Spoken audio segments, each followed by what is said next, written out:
आज हम एक छोटी सी कहानी से जानेंगे कि कर्म का सिद्धांत भेदभाव रहित सब पर समान रूप से लागू होता है। चाहे वे तीर्थंकर हो, सम्राट हो, राजा हो या रंक, एक सा फल, जैसी करनी उसके अनुसार फल। इसलिए ये प्रश्न ही नहीं उठता कि उसके साथ सब अच्छा हो रहा है तो मेरे साथ सब बुरा क्यों।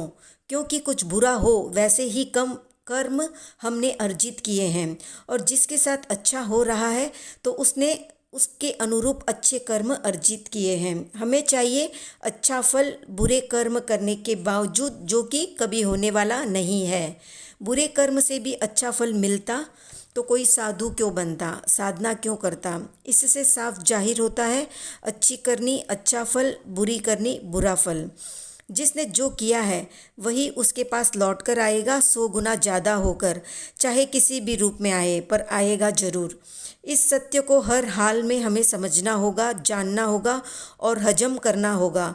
तभी हम सही रास्ते पर चल सकेंगे और मुक्ति के नज़दीक पहुंच सकेंगे। और जो जानना ही नहीं चाहता वो फिर हमेशा इसी शिकायत में रहेगा कि सामने वाले को ज़्यादा मिला, मुझे कम, सामने वाले को सुख है और मुझे दुख। एक शिकारी जंगल में तीर चला रहा था। देश का राजकुमार उसी जंगल में घूमने आया था। शिकारी का तीर अचानक राजकुमार को लगा तो राजकुमार धरती पर गिरा। गिरते ही उसकी मृत्यु हो गई। राजकुमार की मृत्यु शिकारी के हाथों हुई थी, इसलिए शिकारी को पकड़ा गया और राजा के दरबार में उपस्थित किया गया। राजा ने शिकारी से पूछा, क्या तुमने राजकुमार को मारा? शिकारी ने कहा, राजन, इसकी मृत्यु उसको वहाँ ले पहुँची जहाँ मैं तीर चला रहा था, तो इसमें मेरी कोई गलती नहीं है। आप मृत्यु को पूछे या मौत को बुलाकर पूछे। राजा के आह्वान पर मौत को बुलाया गया तो मौत उपस्थित हुई। मौत से पूछा गया, तुमने राजकुमार को क्यों मारा? तो मौत ने कहा, मैं अपने मन से किसी को नहीं मारती, मैं विधाता के आदेश का पालन करती हूँ, इसलिए आप विधाता से पूछिए। विधाता को आह्वान किया गया। विधाता हाजिर हुए।